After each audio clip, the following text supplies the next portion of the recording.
Will Bronny stay or go? Many changes for USC men's basketball are clouding James' future. Plus, men's basketball is now coachless as Andy Enfield leaves LA for a new job in Dallas. And we talked with former beach volleyball national champion Julia Scholes about her Olympic hopes for this summer. All that and more coming up on Sports Scene.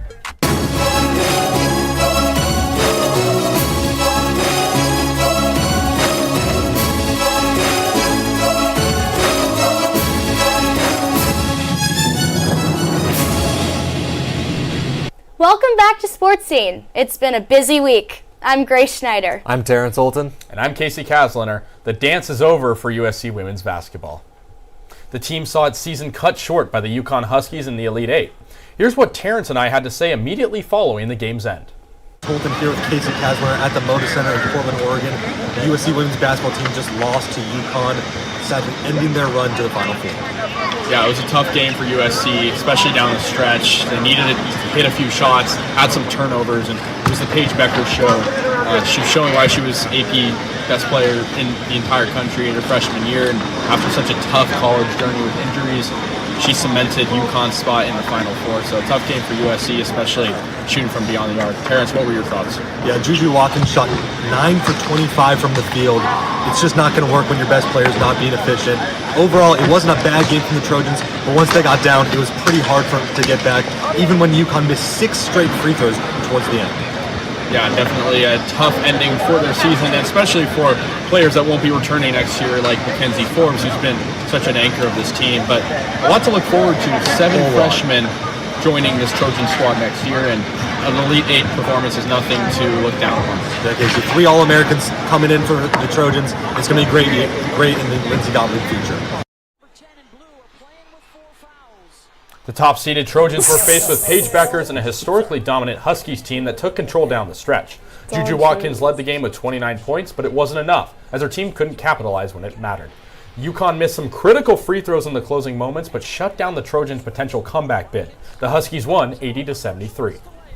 That leaves 4 teams left: UConn, South Carolina, NC State, and Iowa. The third-seeded Wolfpack will play the undefeated Gamecocks, and the top-seeded Hawkeyes will face the third-seeded Huskies. They're fake. So, guys, 4 teams left. All comes down to this. Which team is winning the national championship? You know, I'm going UConn. I'm going to the team that led to the Trojans' ultimate demise. Paige Beckers really impressed me. She was pretty incredible that game for the Huskies.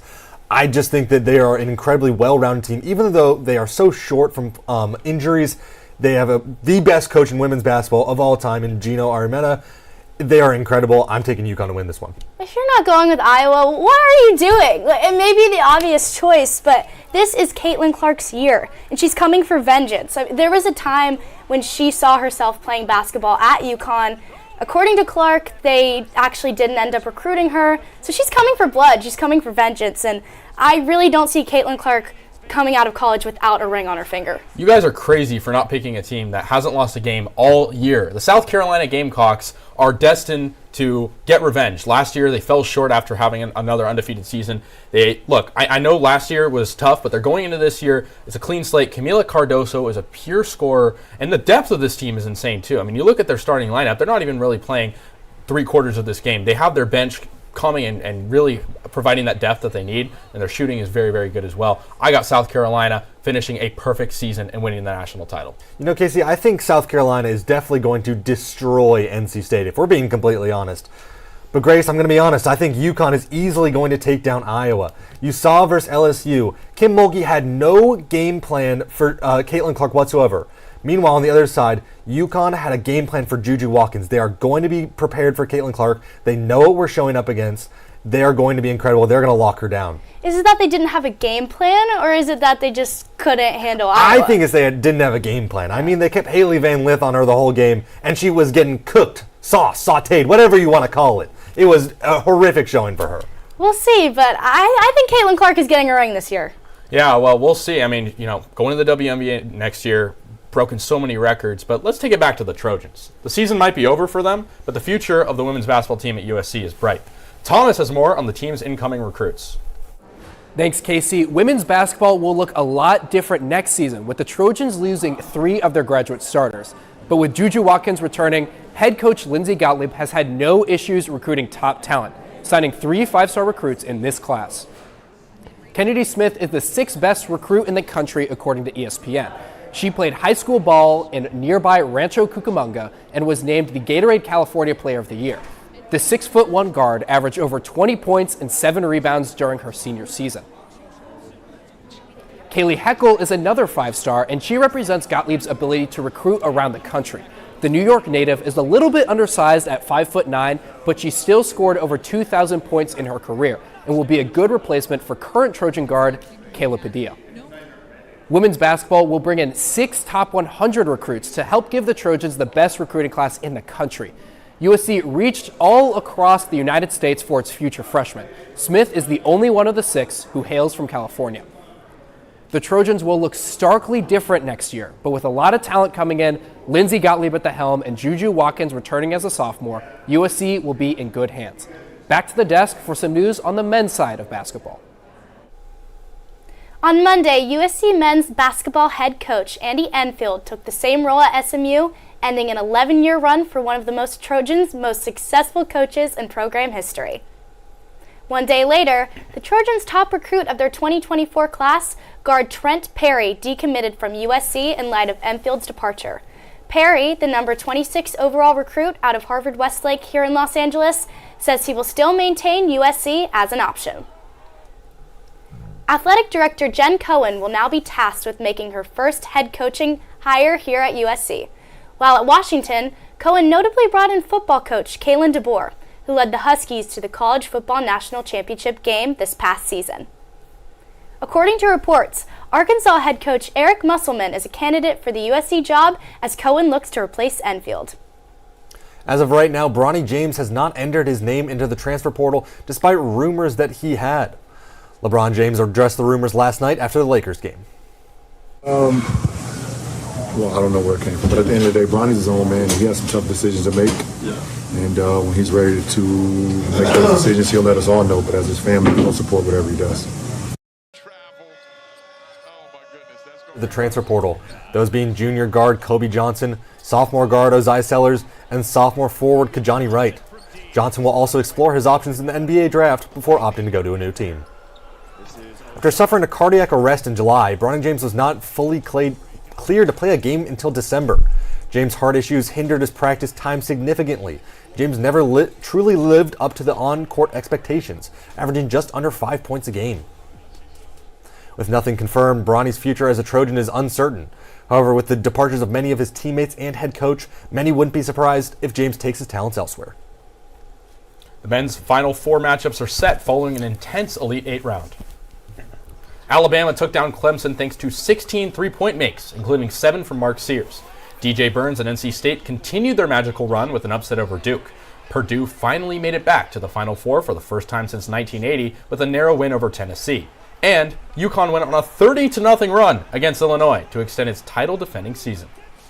That leaves 4 teams remaining. The 11th-seeded Wolfpack will face the top-seeded Boilermakers, and the 4th-seeded Crimson Tide will battle the 1-seeded Huskies for a chance to play in the national championship game. So same question as the women's side. There's 4 teams left. Who is hoisting the national championship trophy? I got to go with UConn again. I mean, this team is an absolute buzzsaw of a basketball program. They've won their average win in the NCAA tournament is by 27 points this tournament. It is incredible what they are doing, especially since they lost their 3 best players last year. They have returned somehow better. They went on a 30-0 run. You mentioned it, Casey. It is incredible what they are doing. I said it last week, and I'm going to say it again. I'm riding the NC State train. They've had a remarkable journey in this tournament. Everything kind of clicked for them in this postseason, and it's been so exciting to watch. The 2 GJs, DJ Horn and DJ Burns, have put on a show and have done some amazing things. And also, I think it's interesting that NC State men's and women's have both made it to the Final Four this year. So maybe it's their year, and we'll see. It's going to be tough to take down Purdue, but I'm hopeful. 2 words for you guys. Roll Tide. No. I have Alabama. No. Look, Mark Sears broke the single-season scoring record for an Alabama team that's going to their first Final Four in school history. Look, they're catching lightning in a bottle at the right time. A lot of their games have been close, and I know that's sort of concerning, but I love their big man play from Nick Pringle. He's coming off a double-double. And Mark Sears. I mean, this team is not afraid to shoot, and that's what you love to see in March Madness. They started 1 of 13 from long range against Clemson. They go on to make 16 three-pointers, including 7 from Sears himself. He's cementing himself as the best player in Alabama history, and I'm loving this team. I think they're, like I said, they're catching fire at the right time, and they're rolling right into the Final Four as a good team. So I have the Crimson Tide. Casey, I would like to make a bet with you live on air right now. $5 that UConn beats Alabama by 20-plus points. No. 20. Oh, you don't believe it. No. UConn is going to roll them. They're going to steamroll whoever they play. Grace, I hate to say it, DJ Burns is getting wiped by anyone on UConn. This team is ridiculously good, and they're going to beat whoever. It pains me to say, I don't want to see a repeat champion. They're going to kill whoever they come up against. I don't think so. You got to give it to the Crimson Tide. This is a historic season for them. And look, UConn, great team, but look what happened on the women's side, like South Carolina last year. Undefeated season, great. You know, they had expectations going all the way. They got out. Look, there's so many situations where this has happened. And look, Alabama beat UNC. So did NC State, but I guess so did UConn. UConn also beat UNC.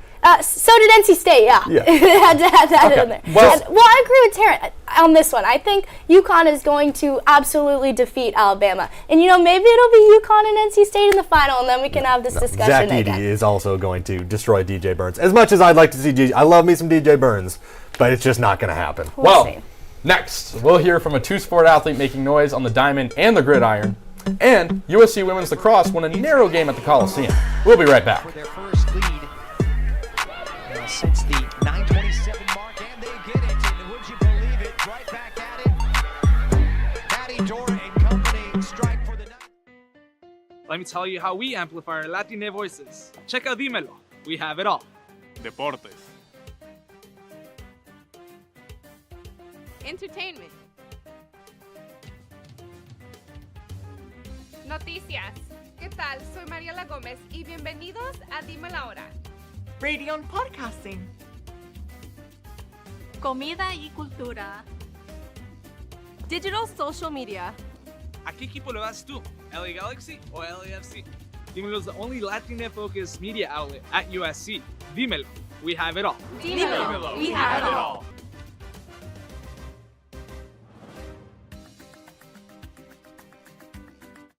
Mr. Owl, how many licks does it take to get to the Tootsie Roll center of a Tootsie Pop? Let's find out. 1, 2, 3. How many licks does it take to get to the center of a Tootsie Pop? The world may never know. There's a new pet. Chia. Chia Pet, the pottery that grows. It's fun and easy. Soak your chia, spread the seeds, keep it watered, and watch it grow. And now grow a whole collection of fun with Chia teddy bears, puppies, kittens, rams, bulls. There's even a chia tree to keep your pets company. Chia Pets and Trees, the pottery that grows. The Chia Pet and Chia Tree are available at Kmart, Rite Aid, Ames, and Woolworth. Makes a great gift. Okay. There you go. Spring football is in full swing for USC, with the Trojans loading up on even more commits, partially due to defensive line coach and co-defensive coordinator Eric Henderson. It was good for us. It was good for the university, but it's a long way to go. So at the end of the day, we got to continue to recruit and continue to win with the relationships, the genuine approach that we have and that we like. Obviously there was a family type of environment around here, and at the end of the day, SC sells itself. So you don't have to do anything out of the ordinary. It's just you're getting those guys up here and spending time with them. And at the end of the day, that usually works when it's real. In the past 2 weeks, USC football has landed 7 new commits to their 2025 recruiting class, 3 of which came in the past 4 days. The newest pledges to the Trojans 2025 class include 4-star safety Matai Taigoa, cornerback Tristan Castro, and 3-star running back Riley Wormley. Spring football has so far been a resounding success for USC football, building from the ashes of what could only be described as a disappointing 2023 campaign. Annenberg Media's Pickle Coleman had a chance to sit down with one of USC's busiest athletes. Thanks, Terrence. Yesterday, I sat down with a USC dual sport athlete to talk about his goals in both football and baseball. Today I'm here with Deuce Robinson. He is a wide receiver on football and a center fielder on baseball here at USC. Thank you so much for coming. Of course, thank you for having me. Of course. So before we get into it, I just want to hear a little bit about your journey. Are you able to tell us a little bit about what it's like balancing being a two-sport athlete at such a high level at USC as only a freshman? I think it all starts with a great support staff, the great support system around me. Both my parents were college athletes. My dad played both football and baseball as well at Florida State, and then my mom swam at Florida.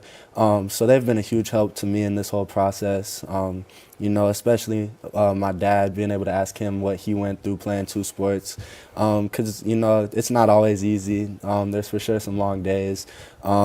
But then, just being able to surround myself with great people at a school like USC, it's been really nice. What are your goals like beyond USC? Do you see yourself playing both? Is that the goal? That's the overall goal, is hopefully to be able to play both at the next level. Mm-hmm. Like I said, if something, inside me tells me that I'll need to pick one, then I'll make that decision when the day comes. Yeah. But no, I don't really want to let any external factors, try to sway me from playing both. I think I'm able to play both. And so, I want to do that for as long as possible. Awesome. So talking about football for a second, you had 2 touchdowns this season. You played in 10 of the 13 games. What are you looking to do, going into next season? What are you looking forward to with the Big Ten? Yeah, obviously, I want to be able to build on my freshman season. I wasn't really sure what to expect going into my freshman year, just making that jump from high school to college. But no, I feel like the transition was pretty smooth. There were some rough patches. I feel like every freshman has some rough patches. Yeah. But no, I'm just looking to try to improve a lot of facets of my game, and just make myself a better all-around receiver, a better leader. I want to, be able to be more vocal on the field, and be more of a leader on the field. Obviously, I was trying to learn from the leaders last year. Yeah. And hopefully be able to carry those things into next year. Well, you obviously have been doing great at receiver. I mean, you scored the last touchdown in that Holiday Bowl. What was that moment like? It was kind of surreal, to be honest. I don't really know if there's words to explain it. But, being able to see, all the guys, I feel like all of the receivers kind of did their thing in the Holiday Bowl, and then being able to be a part of that, to join in on that, it was really just a blessing. And then, okay, now we're going to switch over to baseball. You guys are on a 3-game win streak right now. You have a game tonight. What are you guys as a team looking to do this baseball season? I know you go into late May. Yeah, obviously we had our struggles at the start of the season. But, as we've gone along throughout the season, I feel like we've just kept getting better and better, and just kept building. And so I feel like that's kind of the mentality we're trying to take on, is as we go along in the season, it's not really about how you start, but it's about how you finish. So yes. We're looking to end the season strong, hopefully be able to, make our way into the packs, and once we get there, just continue to keep getting better and better. All right, Deuce. Well, thank you so much. I'm excited to see what Deuce will do on the football field in the fall, as he is expected to be a major role player, and you can catch him tonight at 6 as he takes on UC San Diego in Irvine. Thanks, Pickle. Last weekend, USC baseball took down Oregon State in Irvine. The Trojans shocked the nation, taking down the number 2 Beavers after a disappointing start to the 2024 season. Last Thursday, the Trojans beat Oregon State 2-1, and on Friday they dominated, winning 17-4. Senior outfielder Carson Wells had 3 RBIs, and sophomore catcher Jacob Galloway had a home run to help seal the deal on Friday. Unfortunately, the game scheduled for Saturday was rained out. The Trojans' recent victory against Oregon State has placed them at the number 5 spot in the Pac-12. Oregon State now sits at number 2, behind Oregon. USC's conference record improves to 6-5, and they will face the Washington Huskies as their next conference opponent on Friday. So guys, do you think USC's success in this Oregon State series will help propel them through the rest of the season?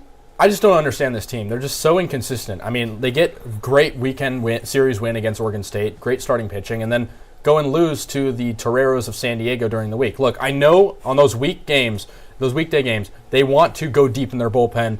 They only had 2 innings pitched from their starting pitcher that game. But I do think that this team is just too inconsistent. But I do think, at the same time, winning against Oregon State, that's got to boost your confidence. And as Deuce Robinson said, they've gotten a lot better. I'll give it to them on that. But I think they're just going to have to keep propelling. They got a big series against Washington coming up. But the offense has been inconsistent too, and that's something that's been a struggle. I mean, 17 runs in the second game against Oregon State, but then 2 in the first. I know it's a good team, but I want to see some level playing ground. Casey, I'm going to go completely negative on this team. I just don't think they're going to turn it around. Call me a cynic all you want. I just don't think that they're a good team. That game versus Oregon State was a fluke. And I apologize to Deuce if he's watching this, but it just doesn't feel like they're going to turn it around. I just don't have confidence in them. Well, like Casey said, they play Washington, and next week they have a chance to take on Oregon, the top opponent in our Pac-12 conference. But now let's go ahead and send it over to the couch to hear Thomas and Will's picks for their Trojan of the Week. It's week 12 of the semester, and the days are dwindling for Will and I to compile the best roster. My pick is a little out of left field this week. USC baseball took 2 games against the Oregon State Beavers this past weekend, and I'm picking USC starter in the second game. Jared Ficus helped the Trojans take down the Beavers, tossing 4 innings against the number 2 team in the country. The transfer from Santa Clara only gave up 1 earned run in his second start of the year as part of a 17-4 Trojan win. I'm heading back to the lacrosse field and taking attacker Shelby Tilton. Tilton continued a monster 2024 campaign in a narrow win over Cal on Saturday, finding the back of the net, a team leading 4 times to lead all players. She also fired a game-high 9 shots with 6 on goal, keeping the pressure on the Golden Bears the whole afternoon. All right, I got to be honest, I'm a little perplexed by your picks this week. Why don't you defend it for us? Well, Will, I knew you would be perplexed, so hear me out. This is more than what goes down on the stat sheet, because Ficus only pitched 4 innings, gave up 1 earned run, but it's what goes beyond. Andy Stankiewicz, the head coach of the team, has been trying to remold this pitching staff because beyond Caden Aoki, it's been awful. Heading into this weekend, their last 4 series, other than Aoki, they're 2-6. So they needed some bolt. They needed something to give them kind of momentum on that pitching staff. Ficus was that. 2.25 ERA. That's the best you can ask for. So for someone who started out the season as a closer. Yeah, look, good improvement for sure. My problem is when you don't pitch enough innings as a starter to even qualify for the win, it's very difficult for me to give you the Trojan of the Week. I mean, honestly, if we're looking at that pitching staff, it is Caden Aoki, who you take a look at the margin for error in that first game, winning 2-1. I mean, how many runs of support did Ficus get? 15 more than Aoki But did? they were all after he finished his outing. All 17 runs that the Trojans scored were after that. You think Ficus gave them that momentum. They were losing games other than Aoki starts throughout the series and throughout the season, but Ficus gave them that momentum that they needed to turn the bats on. And that's exactly what they did. I just got to be honest, you score 17 runs. I probably could have pitched and they would have won the game. At the end of the day, the game with Tilton, to score 4 goals in a 9-8 win, they literally needed every single one that she was able to put in the back of the net. Real strong effort. And I'll mention as well, it's been a weird year with the travel for the lacrosse team, same with the baseball team, but they got to play on a huge stage at the LA Coliseum. That's a very exciting moment for that team. And she rose to the occasion on the same field that Reggie Bush once graced, who we talked about last week. Well, yeah, we did talk about Reggie Bush. But again, even though I agree, Tilton, they needed those 4 goals, I think you need those 4 innings from Ficus to give them that momentum like I talked about. He pitched through the 4th inning. They scored a couple runs in that bottom of that inning, then put up a 10 spot in the 5th inning. I think momentum is what this team needs. Ficus was able to give them that momentum. Yeah, I just need more length. I'm sorry. 4 innings not enough. Okay, well, we'll move on for a little bit. It was a fun segment last week where we got a debate topic that neither of us have heard or been able to prepare for. My producers are telling me in my ear, and the topic is, who will win a national championship first between Lindsey Gottlieb and Lincoln Riley? Oh, Gottlieb, easily for me. I mean, the Big Ten, them moving in there, and all the recruits are coming in basically 2 years after the fact on the defensive side. It wasn't a great transfer portal year for them. I don't see USC as a national championship contender in football next year. Women's basketball, I absolutely do, because the Big Ten is going to be a lot weaker than the Pac-12 they were playing in. That'll make it easier for them to get top seeds and to really build up. I mean, the recruits are coming now. The opportunity is now. Football, I still have it 2 or 3 years down the road. I would tend to agree with you, but just think about what Riley's doing. He has this huge defensive staff, a lot of defensive recruits coming in. I talked about it with Ficus, program momentum, and that is what USC football has right now. I agree it's a tough test, but when you get into that playoff scenario, a field of 68, which is women's basketball, is much harder to get through than a field of 12, maybe even 14, which is what football will have to get through. It's just a lot easier for a good team to win than in the Madness of March. I agree with you in that sense, but also women's basketball, you tend to see a lot more chalk at the top of the bracket. It's a lot of top seeds that go in. If you're a juggernaut in the regular season, you're basically going to be in the postseason as well in the sport as opposed to the men's side. And the other thing for me is just how quickly we saw with Juju Watkins this year, and you highlighted all these five-star recruits that are coming in. You can come in and make an impact immediately in a way you just can't in football, or it's very rare, right? Zachariah Branch was an exception, but most of the time, a lot of those guys ride the bench. I think it's much easier to turn things around and improve quicker in women's basketball than football. I don't know. I'm riding with Miller Moss, national championship. Maybe not next year, but in a couple years down the line. I respect it. But that is all the time we have. Back to the desk for more. Thanks, guys. Number 21 USC women's lacrosse played a bit closer to home last Sunday and took a 9-8 win against Cal at the LA Coliseum. Attacker Shelby Tilton led the game with 4 goals to catalyze USC's victory, with 3 coming in the second half. Attacker Ella Heaney added 3 goals, and the Trojans utilized 2 goalkeepers to hold down the fort. USC has played its home matches in Carson this year, but will have one more opportunity at the Coliseum on April 21st. USC will hit the road against Oregon and Stanford before coming home to play Colorado. The Trojans will then close out the regular season against San Diego State before the Pac-12 tournament commences. Winners of 5 of their last 6, the Trojans look to continue their winning ways as the postseason approaches. Still to come, Trojan Spotlight, this week featuring Julia Scholes. And the NBA playoffs are a few weeks away. We'll look at the current standings.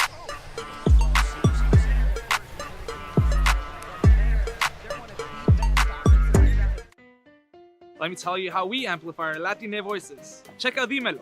We have it all. Deportes. Entertainment. Noticias. ¿Qué tal? Soy Mariela Gómez y bienvenidos a Dime la Hora. Radio and podcasting. Comida y cultura. Digital social media. ¿A qué equipo le vas tú? LA Galaxy o LAFC? Dímelo is the only Latina-focused media outlet at USC. Dímelo. We have it all. Dímelo. We have it all.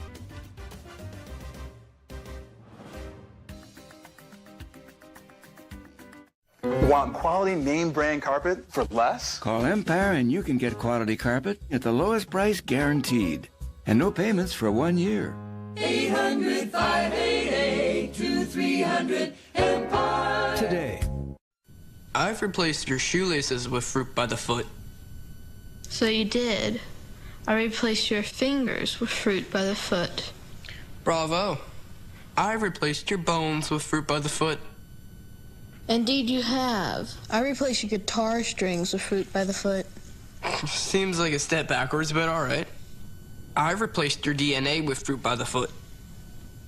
That would be end game, my friend. Fruit by the foot. Fruit-flavored snack.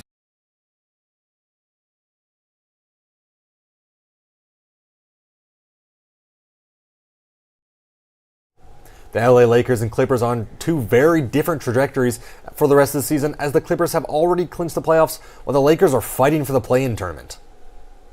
Last night, the Lakers took down the Toronto Raptors 128-111 as D'Angelo Russell led the charge with 25 points, while LeBron James and Anthony Davis both added 20 bombs of their own. James with 23 and Davis with 21. The 6th man for the Lakers was Max Christie with 12 off the bench. The Clippers tripped and fell last night, losing to the 7th place Sacramento Kings 109-95. James Harden was no help for the Clips as he shot 1 for 7 from the field on only 6 points. Russell Westbrook added 20 for the Clippers, however it wasn't enough to stop Domantas Sabonis and company. Looking into the NBA playoff race, the Clippers sit at 4th in the West, riding on the coattails of the Nuggets, sitting only half a game behind them. On the inverse, the Lakers are currently 9th while battling to get out of the play-in tournament. With less than 10 games left in the NBA regular season, the playoffs are heating up. The Clippers are cruising to the finish line, while the Lakers need to get their act together to make a run. This morning, I had the privilege of talking with Julia Scholes while she was while she was traveling. A former USC beach volleyball two-time national champion. We discussed her inspiring journey as she transitioned from indoor to beach volleyball due to injury. I got the chance to ask her what her goals look like moving forward as we approach the 2024 Olympics.